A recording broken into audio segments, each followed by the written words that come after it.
Պարոն Մելքոնյան, ումի նկատի ունեիք սրբազաններ ասելով ձեր ելույթի մեջ, այն մարդկանց, որոնցից մեկը զինված հեղաշրջման կոչեր էր անում, այն մյուսն էլ ահաբեկչական շարժումներ ղեկավարում, այդ մարդկանց սրբազան ասելը մեղք է, խորհուրդ եմ տալիս այլ բառեր ընտրել։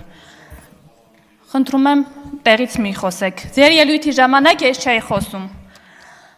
Ազգային ժողովի մեծարգո փոխխոսնակ, հարգելի գործընկերներ եւ շատ սիրելի քաղաքացիներ։ Այսօր այս բարձր ամբիոնից ուզում եմ խոսել Գյումրու քաղաքապետ Վարդան Ղուկասյանի օրերս կատարած մի խայտարակ հայտարարության մասին, որը մեղմ ասած առաջացրել է քաղաքացիների զայրույթն ու զզվանքը։ Բայց մինչ այդ ուզում եմ հիշեցնել, ինչպես բոլոր հնարավոր առիթների դեպքում եմ հիշեցնում,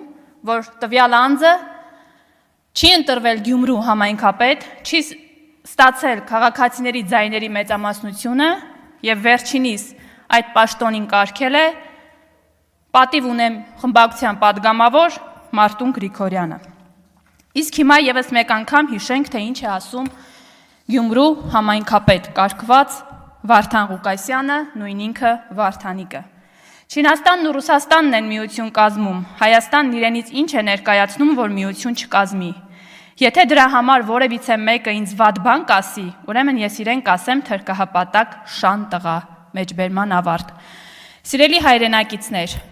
հիշեցնեմ եւս մեկ անգամ, որ նման միտք է արտահայտում մի մարդ, ով տարիներ շարունակ այս կամ այն մարդու մոտ հպատակ է աշխատել։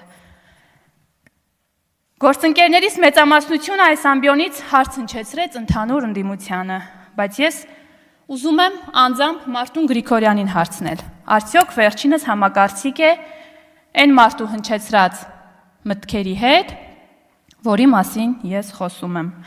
Իմիջիալոց ուզում եմ ձեզ վստահեցնել, որ այս հարցի պատասխանը ոչ միայն ես եմ ուզում իմանալ Մարտուն Գրիգորյանից, այլ գյումրեցիների մեծամասնությունը, որովհետև ինքն ուղիղ պատասխանատվություն է կրում Վարդան Ղուկասյանի կատարած յուրաքանչյուր հայտարարության, արած յուրաքանչյուր աշխատանքի համար։ Վարդան Ղուկասյանն այդ նույն հարցազրույցում մեկ այլ ոչ պակաս հակապետական միտք է հնչեցնում, Հայաստանն իրենից ինչ է ներկայացնում ասելով.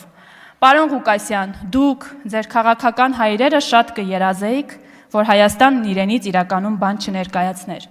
Ասեմ ավելին, տարիներ շարունակ դուք եւ ձեր քաղաքական հայրերը արել եք ամեն հնարավորը, որպեսզի Հայաստանն իրականում իրենից բան չներկայացնի։ Բայց 2018 թվականից ի վեր մեր երկրում վարվում է բացառապես այնպիսի քաղաքականություն, որը աշխարհում բարձրացնում է Հայաստանի դերն ու նշանակությունը։ Շնորհակալ եմ եւ ամենավերջում ուզում եմ մի ուրախալի լուրով կիսվել մեր քաղաքացիների հետ, այսօրվանից Գյումրու Շիրակ օդանավակայանից ուղիղ չվերթներ է իրականացվում դեպի Կիպրոս եւ հակառակ ուղղությամբ, որը կարեւոր եւ նշանակալի իրադարձություն է։ Շնորհակալ եմ։